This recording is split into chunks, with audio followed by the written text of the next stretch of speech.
Good evening, everyone. Sorry for the delay. We were on a tour of some of our impressive facilities within the high school. We're going to get started with the LACE committee. Actually going to just change the order around a little bit because what? No. We actually got some good news, so I wanted to start off with that. But we've been discussing the idea of working with the township to have part of the Monroe News, which is the quarterly township newspaper that goes out to every resident, and being able to work with them to have space in there. And so learned today that we reached out to the township, Ms. Kennedy, who handles that, and she is allotting 2 pages of the newspaper to the school district every quarter. So really excited about that. Mr. Meralda, I don't know if you want to talk a little bit. Yeah, so public information officer for the town. We spoke today, it was a wonderful conversation that as an expression of partnership, offering us the opportunity to communicate full happenings in the Monroe News. So what we're going to do is we're going to absolutely take them up on that offer, and we're going to talk as a team about what and how and what. It seems like we have a decent amount of creative liberty. You know, obviously this is a partnership, so we'll have to keep both partners in mind, make sure that it works with how they produce their publication and things like that. But we're looking forward to what this might mean for the district. A couple of the ideas we had right out of the gate would be just kind of share some news with the community that we take for granted. Not everyone goes on social media or is a Blackboard Connect subscriber. So this is another way to get out to more people in another new way that we haven't previously done. But I really was appreciative of Ms. Kennedy's willingness to be creative. So what we talked about a little bit was what type of content we think the residents would like. It was a great conversation to have with someone in that field based on her expertise. And we talked about how not just with school news, how we could do things like set up, I know one of the things we've spoken about is concert calendars, events, any key messaging that we want to get out on behalf of the district. I spoke with one of the instructors at the high school, Mr. Giaquinto, who works in our work-based learning program and oversees our sports, marketing, and management interns. And one of the things that we're going to prioritize as an initiative for next year within that program is publicizing and giving our students the opportunity to get published in real periodicals. So this will be a nice opportunity for us to take the natural next step of that program, getting kids involved. And Ms. Kennedy was open to this idea under our supervision of getting kids in the mix of providing content for the Monroe News as well. And we think we can provide a unique service to the community, but also leverage and meet some of the goals of the district. Mr. Meralda, do we have a journalism class at the high school? We do have, well, I don't want to misspeak. I do know that whether through the club model or it used to be an elective, I don't know if it's still right. Dr. Roselle was here, she would know. But I do know that those skills, whether they're not taught as an elective, I am fairly certain that within the ELA curriculum, they do address that style of content. Right now, Kelly Roselle is rolling her eyes, but somewhere. But yeah, that is that I don't know off the top of my head how they address it, but it is addressed. They do have a digital newspaper here at the high school. So, but I know we're short on time. I know next month we'll have Citizens Advisory Committee, so maybe we can expand on this a little bit more next month to talk about possible topics. I will say one thing someone shared with me today was that they didn't really know a lot about the Unified program, and I mean honestly, until I was a board member, I really knew very little about it as well. So that might be something great to share with the township, athletic calendars, things of that nature. So they have a deadline of Friday for this next issue. Oh, okay. So we're going to try to get. So we're going to try to get something. We have some Try to ideas. get it a month or so ahead of time. Yeah, so they only come out a couple times a year. Yes, So yes. we'll be ready to go for I imagine the early late summer. School calendar. I'm going to try to do something probably related to what Mr. Snyder was talking about. Yeah, that was Just because anything, and again, our goal is not purposeful other than the fact that we want to share happenings and good news about schools. All right, and so thank you, and thank you to the township for the collaboration Thank you very there. much. Really quick, the other thing that was just kind of under municipal collaboration, which just wanted to touch on was, and this happened in the fall, but it's been discussed, in other ways, was the township had passed, an impact fee resolution. Just supporting the idea of impact fees, which, you know, we had a resolution about as well. I'm actually gonna talk about a bill that was discussed on Saturday that is sort of aligned with that idea, but I wasn't sure, given that they had passed the resolution and that we've done that as well, maybe wanted to try to work together to sort of lobby to our legislators to try and get something done. So I just figured I would bring that up while we were sort of talking about municipal collaboration. I'm happy to reach out if, I guess, you're okay with that. I know you are, but I was asked just in case. All right, and I guess, does anyone else have anything on that? I know we sort of talked about impact fees a lot in the past, so. Okay, Real quick, we have a journalism 1 and 2 course that are offered, and it's also integrated in the standard track. Well, that's in the ELA curriculum, but then we have the clubs that support it as well. Sure, thank you. Yep. all right. Next is a delegate assembly recap. So I watched it online. Ms. DePayne is our delegate from our district who attended in person, so I'm gonna let her talk a little bit about that. Yes, thank you, Ms. Ratton. I attended the May 10th Delegate Assembly. There were 3 resolutions on board that day. Resolution number 1 was from Woodbury Board of Education regarding, this resolution seeks to promote student participation in interscholastic esports activities and encourages local boards to award varsity letters for such participation. That passed with flying colors. The second one was from the Franklin Township Board of Ed in Warren County. It proposed new policy language supporting the belief that the state should modify the criteria for the school nurse, non-instructional endorsement to eliminate the requirements of holding a bachelor's degree and completing the New Jersey Department of Ed approved college curriculum for the preparation of school nurses with a minimum of 15 semester hours. In lieu of the 15 hours credits, NJDOE approved college curriculum. Franklin Township proposed requiring a candidate to complete 3 classes related to school-specific operations within the first 18 months of beginning employment in the school. There was a lot of discussion on this. There was quite a few nurses who were board delegates and there that day, and it passed by, I think, 50 to 48. It was 1 vote. It was 1 or 2 votes that passed. So that's going to go further on. The shortage of nurses is what's driving this. So, but the nurses themselves were not very happy about it. So we'll see what happens when it gets through. The third one was from the Kittatinny Board of Ed, Sussex County, proposed new language for NJSBA Manual of Positions and Policies, supporting the belief that attendance regulations should include state excused absences for students who are completing steps necessary to enter the skilled trades, professions, or a union. So that passed with flying colors also. So there was no discussion. It was a very easy delegate assembly, except for the discussion regarding the nurses. So, thank you. Any comments? All right. So then the next thing that we have on the agenda, I lost my agenda. I believe it's the legislative committee. Legislative recap. So I attended the School Board Association's legislative committee this past Saturday down at their office in Trenton.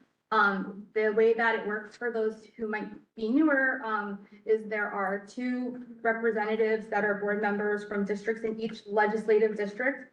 So as an example, I represent, I believe we're legislative district 14. East Brunswick is a different legislative district than us, as is South Brunswick is a different one than that.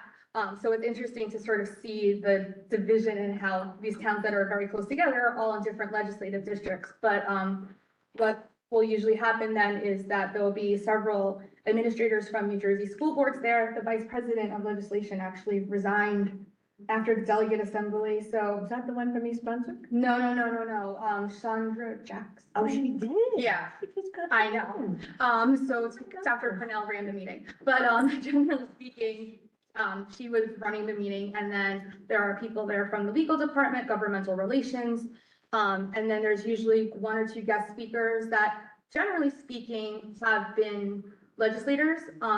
This time we were actually fortunate to have somebody who had been a school board member for 12 years that is now on the town council in Woodbridge, Dan Harris. Dan Harris, yeah. But he also has been the kind of like the right-hand man for Craig Coughlin as a deputy assembly speaker, something high level like the assembly. So he was actually able to provide a lot of information to us and really get into the laws more than someone who might be newer to the state legislature, has been able to do. And so I wanted to share one of the bills that he actually brought up that has been something they've done in Woodbridge that I found really interesting that wasn't part of the legislative committee's recap because it's already been signed into law, which was A4496. And what was really interesting about this is he was sort of talking about some of the things that they've been successful in getting passed and doing in Woodbridge.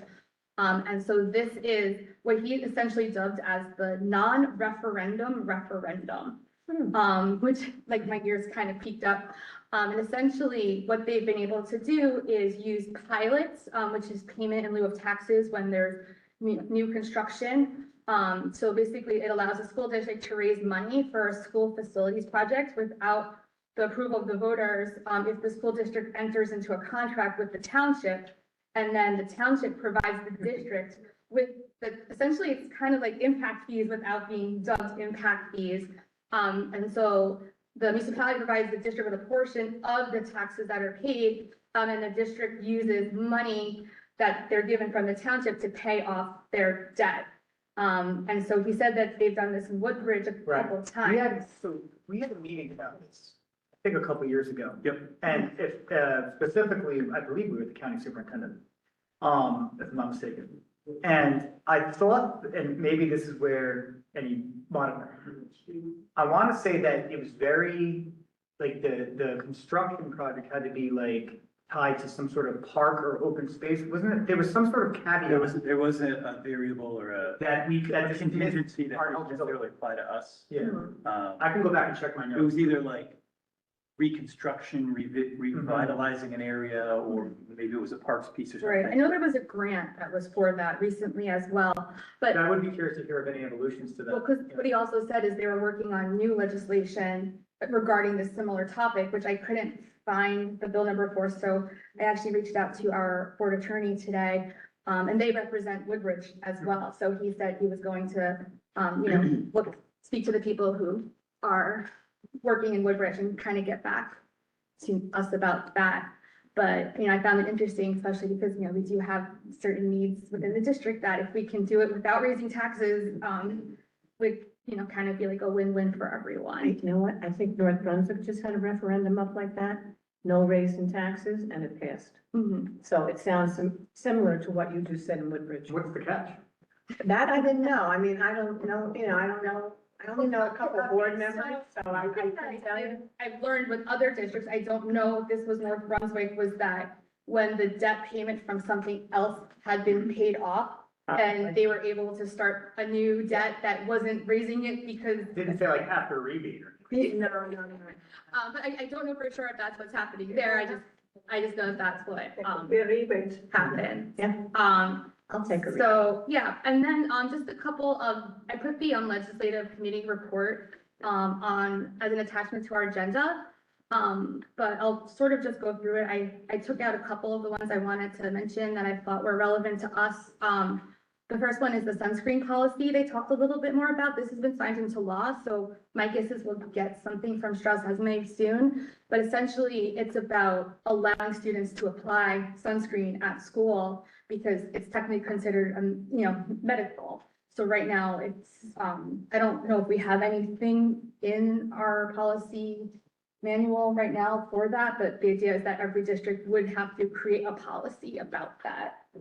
I don't believe we have anything sunscreen specific. Our policies and protocols are related to, if you think of it. General self-care. Yeah, like Advil, Tylenol, and then it goes to like, there's certain ages that can track their blood sugar levels, monitor insulin, insulin injections and stuff things like that. Yeah, right. I think for me, it would be interesting, like, especially like the aerosol sunscreen, right? Because then you could potentially be, Well, yeah. so I'm curious to see if they do anything with that in the policy. My experience, we're usually yelling at kids to put on sunscreen, not the other way Well, around. especially if they're going out for field day and things. Field day, but we send the instructions that you have to come to school with sunscreen on, Yeah. we can't put it on for you. Right, yeah. And those cloudy days really do not They don't, they're protect worse. you. They're- I know, yeah. believe me.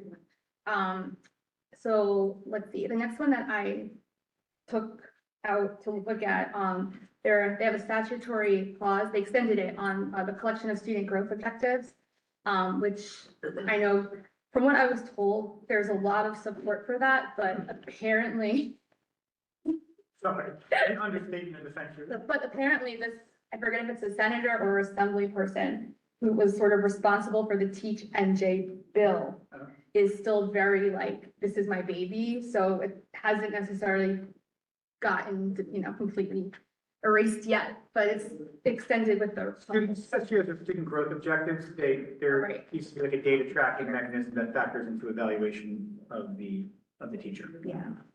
The next one, I was like briefly talking about with Mr. Alder, like right before we started the meeting, which is the TPAF, so it's the Teacher Pension and Annuity Fund re-enrollment change. And this is something like I will share personally, I'm very excited about, but it extends the membership in the teacher's pension fund to 10 years after discontinuance of service, and up to 15 years for those who were laid off or had 10 or more years of continuous service upon voluntary termination. So just to put that in like layman's terms, right now, and I personally am someone who has to deal with this. If you left teaching for more than 2 years, whether it's to raise children or for any other reason, or if you were even laid off and you don't go back for 2 years, when you go back in, you have to start, right now, anyone who started prior to 2006, Yeah. around that time is considered something called tier 1, which was like we'll tell it like the best benefits that, you could retire at 55, your pension is calculated using 25 years, 55 years. 55 and 25, yeah. right, whereas if then they created tier 2, tier 3, tier 4, tier 5, and so tier 5 is, they got inferior as they went. So if you're in tier 5, you can't retire until you're 65, and then it's divided by 30. And you need 30 years of service to get health benefits instead of 25. And I know firsthand, if you were someone who this applied to, if you had more than 10 years and you don't go back, you can get your pension, let's say, if you had the 10 years and you're vested at 55, but if you go back into the system, everything that you would collect would then be considered the tier 5. So then you couldn't retire until you're 65. So they said that this is the highest level of priority for New Jersey Educators Association, which makes sense. But it's also a priority for the governor. They were talking a lot about lame duck session because this is the end of a gubernatorial 8-year term. And so they think that there's a good chance that this will pass. So then I actually did ask about whether people who, let's say, went back after, let's say, 7 years and had to enter tier 5, if it would be retroactive for them as well. And they said it would not be. They said because the idea is to incentivize teachers to go back into the workplace. Curious to see how that becomes, turns into a law, but I definitely thought that was interesting. I'm hoping that it helps with teacher recruitment, especially for subjects where there might be that need. Any thoughts on that one? I think it's great.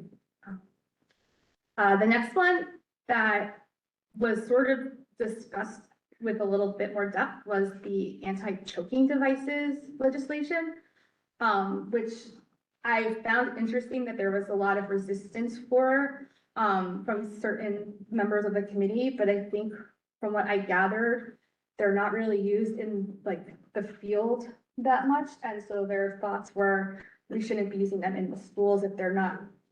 I don't think it's FDA approved of something of that nature. So I think that's why JSBA is monitoring it instead of just supporting it. I don't know if you know anything about this. No, I mean, I would feel like it would be something you'd want to support, like Yeah, anything I that's would going to too. help with student safety, but also I understand that if it's not an FDA approved device, Right. that, yeah, you don't want to take that risk, so. And there you go with your nurses again. Your nurses would have to be educated in how to use it the proper way. I would suspect any resistance is coming from the professionals. Yes. From the nurses and the doctors. Yes. And or the potential that it's gonna be an unfunded mandate where you're gonna require districts to then acquire these Yeah. specific devices and Right. have a certain ratio per number of students or, whatever it is. So that'd be my guess where Yeah. any resistance is coming from. Okay, let's see here. It was discussion about school meal programs, and I think the interesting discussion was that there are a lot of, there's someone who mentioned from their district that a lot of the parents and students don't fill it out, especially at the upper levels, because they know that the school has to provide a lunch to them anyway, and they don't want to give that income information. But then the school districts themselves are losing a lot of money because they're not necessarily getting the funds for those meals. And so we sort of had that discussion of how, I brought up what we did this year where you had to acknowledge that you received the form. But just about getting people to either fill out the forms or at least be aware of them, to sort of, avoid that, because they said they had to write off a few $100,000 worth of meals in one district last year because of the things they had to provide. I don't really know if that's something we deal with here as much, but. It was- I haven't heard of us writing up anything related to that. So, we have a healthy food service program, self-sustaining. Our price adjustments have been a reflection of, increased costs related to food and things like that. But, we certainly made the effort to reach out through the before school form completion process to make sure everyone was aware that they could fill this form out if needed. I think that's, one of the strongest pushes we can make. We can't make someone fill something out. Exactly. Everybody has a different reason why they would or would do it. Yeah. So. So then there were two more that I wanted to highlight, and then if there's any others that you guys saw on the list you want to talk about, feel free. One was, it's under curriculum and instruction, it's S3910. And I got a personal shout out at the meeting about this one because it mandates full day kindergarten in all school districts. It was and then so Jonathan Pushman was like, I see you, Kate. I was like, all right, because, and then we found out that actually there are representatives from 2 other school districts, that don't have full day kindergarten yet, that are on the committee. So it's a good representation when you think about it, considering there's only 8 of us in the state. But so they're saying NJSBA is monitoring and supporting because they realize that every district that doesn't have full day kindergarten yet has a reason for that. It wouldn't mandate it until the 2029-2030 school year. So there's time for that to happen. But then there's also the component of the aid for universal preschool, and I guess additional benefits that come along with that are part of it, which they support because it's not mandated. Then I had asked, would they change it so that districts that don't have full day kindergarten can apply? And they said the idea is that because they're mandating it, you would have that and then you would be eligible. But that was an interesting discussion about that. And then the other one was the IEP, where is it? Oh, it's under special education. And so it's the IEP meeting guidelines and working group. And so there was a discussion about how IEPs are, information is provided to parents. So this bill, which is S3982, would require the IEPs to be provided to parents at least 2 days prior to the annual IEP meeting. And there were actually people on both sides of this because there were some board members who, also either work in special education or have children in that field that said parents are supposed to be part of the meeting to write the IEP, so they shouldn't be getting the paper with that information beforehand. Whereas there were other people who said it's good for parents to know what they're going to be looking at when they're going into the meeting. So that was sort of the discussion that took place about that. So any comment about that? Is there anything else on here, in terms of the bills that Anybody wanted to discuss? No. All right. And then just at the bottom of it, it sort of gave that website link for Capital Watch, which is their quarterly newsletter that sort of shares a lot of the bills. They talked about that and making sure we all share it within our school districts, with the other board members, to sort of just keep track of a lot of these bills. I think their goal eventually is to update that more frequently based on what is happening. They anticipated that this next month, like, so June will be very busy, and then from what we were told, the legislature doesn't go back until after the election. Yeah. And then November and December will be that lean duck period where they expect a lot of action to happen then as well. Yep. Okay, is that everything?